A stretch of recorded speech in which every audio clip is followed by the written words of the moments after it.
Ready? Yeah. All right, I just want to start out by saying how proud I am just of our young ladies in terms of taking the game plan, internalizing the game plan, and carrying it out and executing the game plan. You know, one of the things that we talked about was just rebounding. We thought rebounding was going to be huge, and we out rebounded them by one, and I thought it was a collective rebounding effort.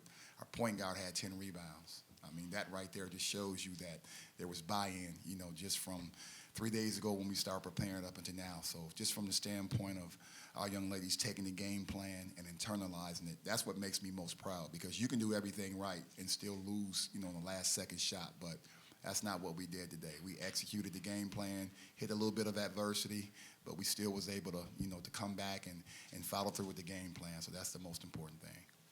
Any questions? Coach, talk about the last two games on the road. UT Martin needing to win to get into the tournament. Obviously today, staying alive. What's been the difference the last two games? I don't really think it was a huge difference in the last two games. I think it's something that we talked about, you know, just months ago, just taking it week by week and understanding that, you know, it's a marathon and not a sprint, you know, and we have a word of the week every week, and this week's word was resilience, being able to bounce back, you know, persevering, having mental toughness. And I think what you saw on last Saturday was us epitomizing that. You know, we had a tough game on Thursday against Arkansas Little Rock. We had a long bus ride home, quick turnaround, and we go into UT Martin, who was at the time, I think they were second in the league, and they were playing phenomenal, just beat Tennessee Tech by 30. And to come in and execute the game plan against Little Rock, I thought, for me, it spoke volumes about, you know, where we are right now. Sanaa, you've been in some big tournament games before. You've made a couple runs at Kansas City. This is your first OVC tournament. Just talk about just coming out here and the atmosphere for today's game. It was a different atmosphere. Being with a different team, it was. I would say, from my experience last year, it was like coming in. Stuff was different, but it was fun. So yeah. You had fun? You had fun? Yeah. Winning is fun, right? You had a good day today. Thank you. 13 points, 12 boards. In the last couple games, we've seen you just finish the season strong. You had a great last home game. You had a good game last Saturday at UT Martin. What has it been just down the stretch? Just talk about your play just down the stretch. What's gotten into you? My teammates are my motivation. This is my last year, so this is do or die for me.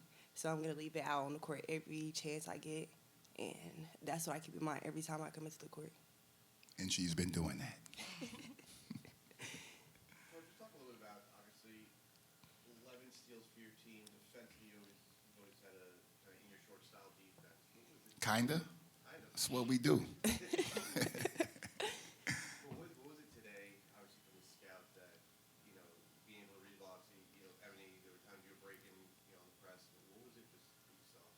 Well, I think it starts with E-Dub, you know, at the top of the press. And people don't understand, it's taxing on you physically, you know, and it's taxing on you psychologically.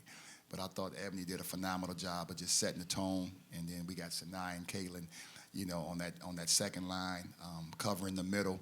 And then we got the back line that's covering what we call the over-the-top pass and a diagonal pass. And the one thing that I try to, you know, tell our young ladies is that we may not always force a turnover, but psychologically, if you know that every time you score, every time we score, we're going to be there, it kind of wears on you. So I think a lot of times what happens is most teams, they have two ball handlers. So if you take those two ball handlers away and you have to force somebody else to handle the ball, I think it leads to turnovers, and I think that's what happened today. Question here in the back row. Coach, turnovers and defense, I think, was the story of this game. Talk a little bit about that, if you don't mind. Yeah, I mean, that's what we do. You know, we talk about, you know, whether you come in by plane or bus, we pressing you. You know, we're going high risk, high reward.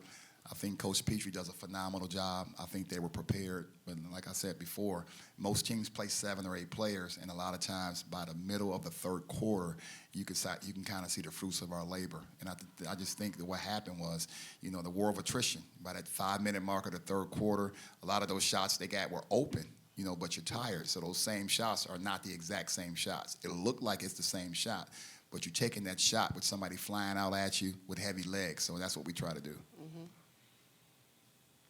42% from the field, obviously, in a neutral site. Good. You know, you've seen different angles of the court. You know,